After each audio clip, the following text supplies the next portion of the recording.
29లో ఏం రిపీట్ అవుతుంది? జగన్మోహన్ రెడ్డి గారు ముఖ్యమంత్రి అవుతారు ఆ. ఖచ్చితంగా. ఆయన సహకారంతో మేము కూడా నైరుతి రెడ్డి గారు ఎమ్మెల్యే అవుతారా, వెంకటరామరెడ్డి గారు ఎమ్మెల్యే అవుతారా? లేనే మీరే? నేనైతే జగన్మోహన్ రెడ్డి గారితో చెప్పినాను, ఆ. అన్నా నాకు తప్ప ఆ. నేను ఎవరికి నేనేమి ఆ. నాకు ఇంకా ఆ. పోటీ చేసే శక్తి సామర్థ్యాలు నాకు ఉన్నాయి ఆ. కాబట్టి ఆ. నేనే ఉంటాను, ఈసారి పోటీలో బరిలో నేనే ఉంటానని కూడా చెప్పడం జరిగింది. 6 పదులు వయసు దాటితే ఇంకా రాజకీయాల నుంచి విరమించుకోవాలి, రాజకీయంగా మనం రిటైర్డ్ కావాలంటారు కదా, అందరికి 6 పదులు దాటినా ఇంకా రాజకీయంగా నిలబడాలి అంటే ఇంకా నైరుతిది చిన్న వయసు, ఇంకా ఎక్స్పీరియన్స్ రావాలా, ఫుల్ ఫ్లెడ్జ్డ్గా ఎదగల్లా.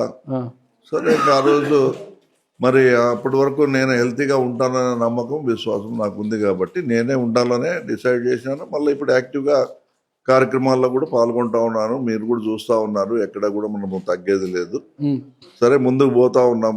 మీరు అన్నట్లు వయసుతో సంబంధం లేదు. ఆ రకంగా లెక్కేస్తే ఇప్పుడు చంద్రబాబు నాయుడు కానీ మోడీ గారు కానీ అందరూ రాజకీయాల్లోనూ వయసు మీద పడిన వాళ్ళే రాజకీయాలు చేస్తూ ఉన్నారు. ఇదేమి వయసులో తక్కువ ఉన్న వాళ్ళు ఏం రాజకీయం చేయడం లేదు.